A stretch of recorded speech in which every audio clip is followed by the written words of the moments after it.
everybody, this is Michelle Lupton here to show you how I made a card for the latest Fusion challenge.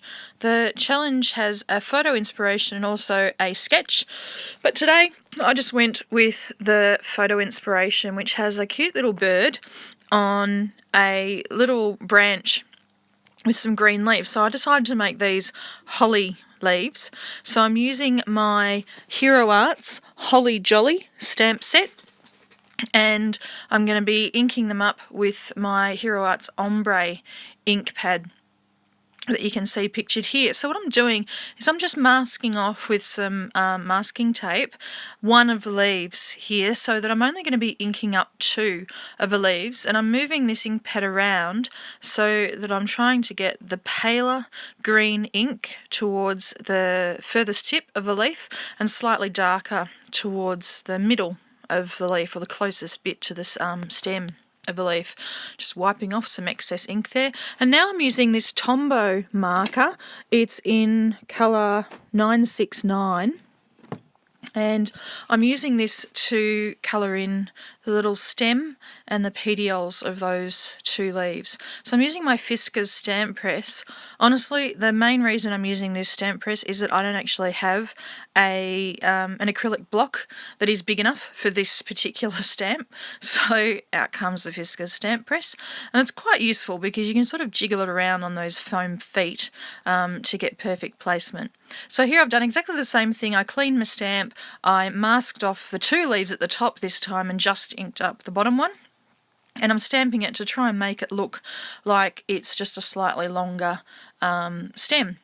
So I'm going to be stamping these holly berries, which are also in the same Hero Arts stamp set. But before I do, I'm going to be using that Tombow marker just to draw in a little bit more of this stem. I'm colouring over some of the parts of the stem that are already stamped, because when you just colour straight with the marker, it generally comes out slightly darker than when you stamp with it. And I'm just extending that branch a little bit. So now I'm going to be inking up with this Hero Arts Red Royal ink. This is a really, really good red colour.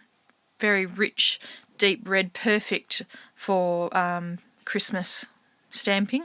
I tend to pull it out a lot when I'm making Christmas cards. I'm a very traditional Christmas card maker, honestly. I do lots of red and green Christmas cards.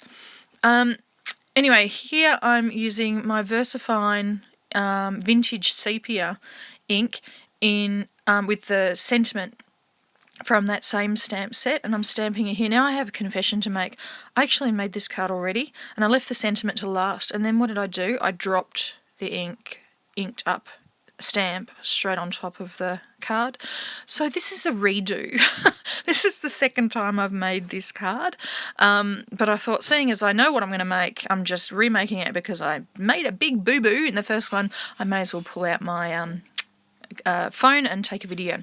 So I'm using some paper from Lawn Fawn, and also a tiny little bit of glitter paper from American Crafts, and I'm just going to glue them to the side of the card, just using my balloon tape runner here. And when I glued them together, they tend to stick together quite well, so I just stuck them down right together, just cutting off the excess here.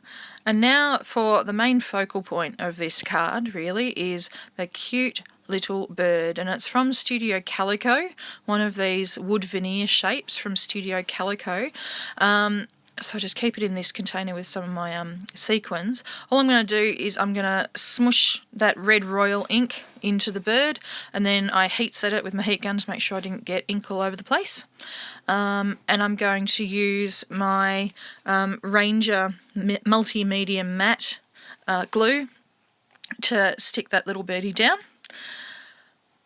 And you can see I'm just adding, you don't need a whole heap of this glue, it sticks really, really, really well.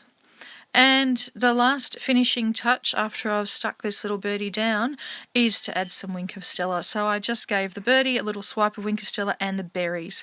And that was it for today. I hope you enjoyed this video. Thank you very, very much for watching, and make sure you go and visit the Fusion Challenge blog to see what all the other design team members have come up with today. Thank you very much for watching, and see you next time. Bye!